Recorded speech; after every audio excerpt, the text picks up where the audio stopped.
Hey guys, welcome back to another video. This is my third time shooting this video, as my little brother has ruined the other two takes. So hopefully this is the one I use. I'm going to try to slow down my speech and enunciate my words so you can understand me better. Today I thought I'd go over my main kit video again, as it has updated quite a bit since the last video. Starting off, the knife I carry in this kit is the Pathfinder trade knife from the Pathfinder school in a simple leather sheath on my belt. I'm going to go over my cutting tools and more in depth in another video. So that's on my hip. The pack itself is the Duluth Bushcrafter pack from Duluth Pack Company. If you know about this bag, you know it's a very expensive but heavy duty bag. I was lucky enough to have my friend JHobby187 get it for me. Check him out. So on the outside here I have Post First Classic Hunter's Axe, 19 inches long. Fits pretty well. My armpit to my wrist about. A good heavy head, solid hickory handle, leather sheath mask with a leather thong to keep it on. I've also got this hickory stick that I use. I got a wedge. I cut a wedge on one end. I use this around camp for banging in stakes to digging holes. Maybe if I could get a chance to game, I could throw it at them, try to get some food. This pack is made of wax canvas with leather straps, metal buckles. It has a couple of D-rings on top.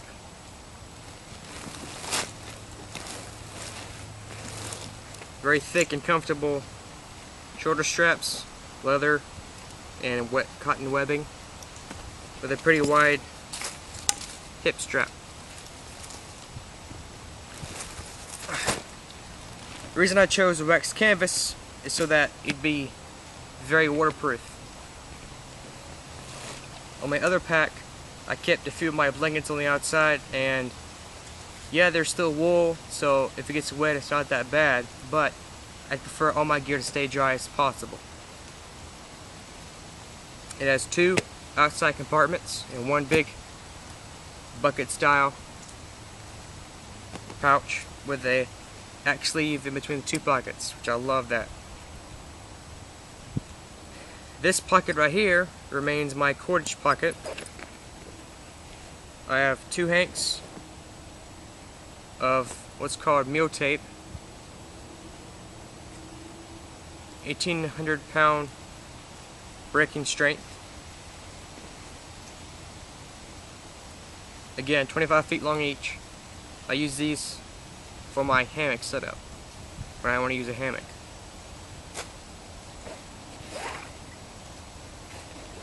I have 4 hanks of tan paracord that are 25 feet long each, and 5 hanks of green paracord that are 10 foot each. My paracord is color coded that way so I know how long it is by grabbing it out of the pack instead of having to measure it. On this side is a Clean Canteen 64 ounce water bottle, so I can carry a lot of water, and it does fit pretty snugly in this pack, in this pouch, so that's what I keep in that pocket. Onto the main pouch.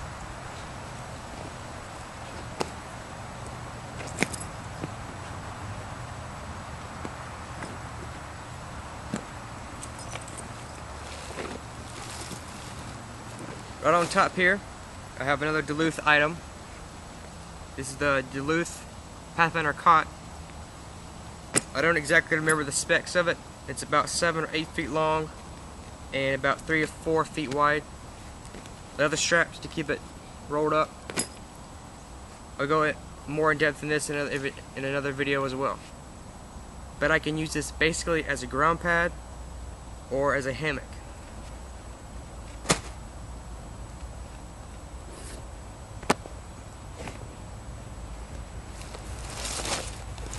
Right here on the flap, there's a zipper pocket. In it, I keep a pair of leather gloves for working around the fire to working with thorny vines or just gathering firewood.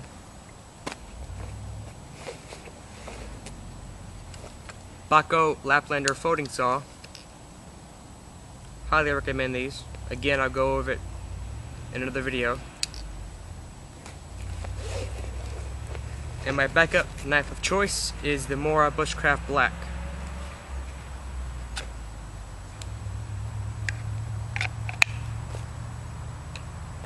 Except for that pocket.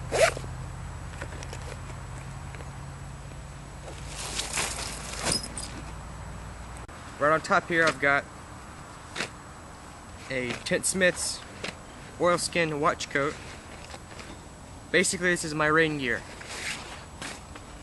Made out of the same material as my tarp, oilskin. Extra large, oversized, so you can throw it over your clothes. And it's on top so I can get to it quickly if I had to. My char tin, which again is an old chocolate Purelaine tin. I can keep bark in here or char, as I have some in here right now. Basically I can keep my tinders in here. Some more cordage. This was a 1 pound roll of number 36 bank line. I've since used about half of the roll.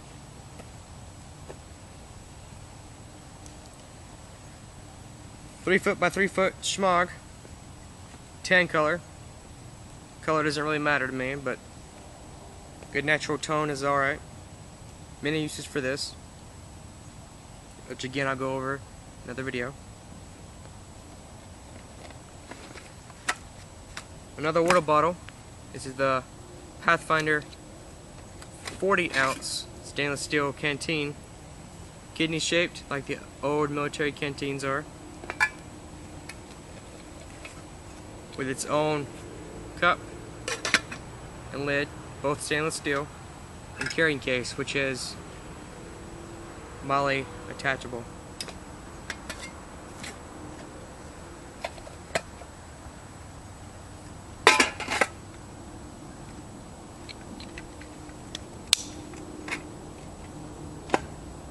So, mini containers, a lot of water.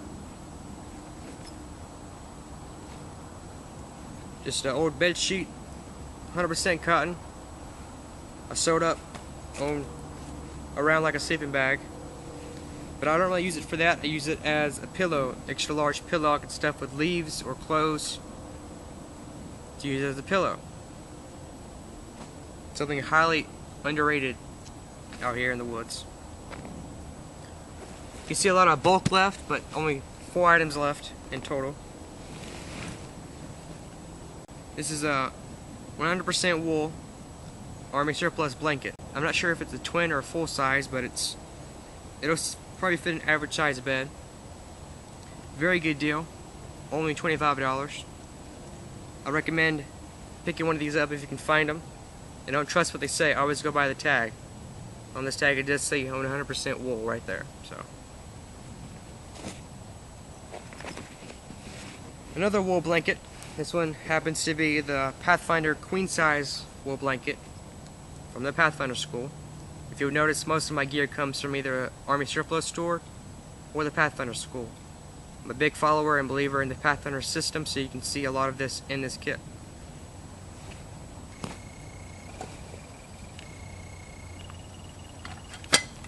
Aluminum bush pot. So, bale handle, butterfly handles. This is my cooking container, as well as my container for carrying fire. So in my little fire kit in here, you already saw my previous tin which held my tenders. In here I have some more tenders, like steel wool, which I can also use to keep my metal tools from rusting. Here I have some fat wood or grease wood, just the inner wood of a pine tree, full of pine resin to get a fire going. I have a bag here, a little bag full of extra small ferro rods and flint, chert, and quartz rocks I can use in a flint and steel set to make fire or to strike the ferrocerium rod with. 2 char tins. These ones are old Craftsman pellet tins. And this one, currently I have some pine sap I've collected. I can melt it down and use it as glue or as a medicine, an antiseptic on some wounds. And this one, I have actual char, some char cloth, and a bit of charred punk wood.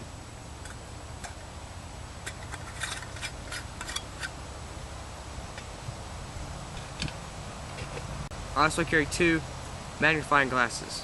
This one's a 7 power. This one is 2 5 powered, so together 10 power. That's it for this fire kit.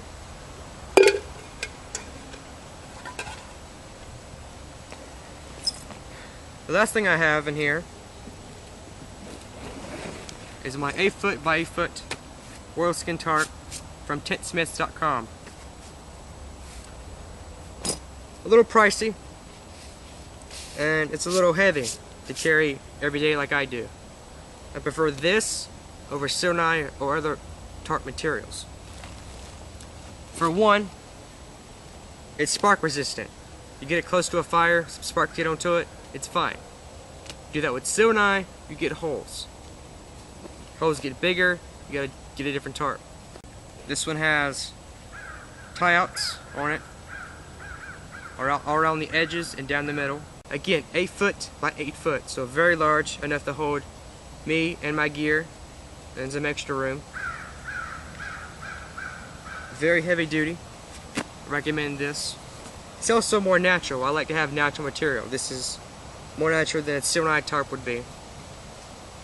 And again, it's heavier, yes, but I prefer that and the other qualities it has over Sonai tarps. So that's it for this kit. Now some people might be asking, why so many kit videos? Well, when I actually do show you a video of skill, I don't want to have to deal with everybody asking, what is that? What are you using? What kind of brand is that? You can go back to these videos and see what I'm actually using. Also, not everybody likes skill videos, all the time at least. Some people would like to see kit videos. Some people would like to see skill videos. Most people prefer a mix though. So, that's why all the kit videos recently. With that being said, that's all for this video.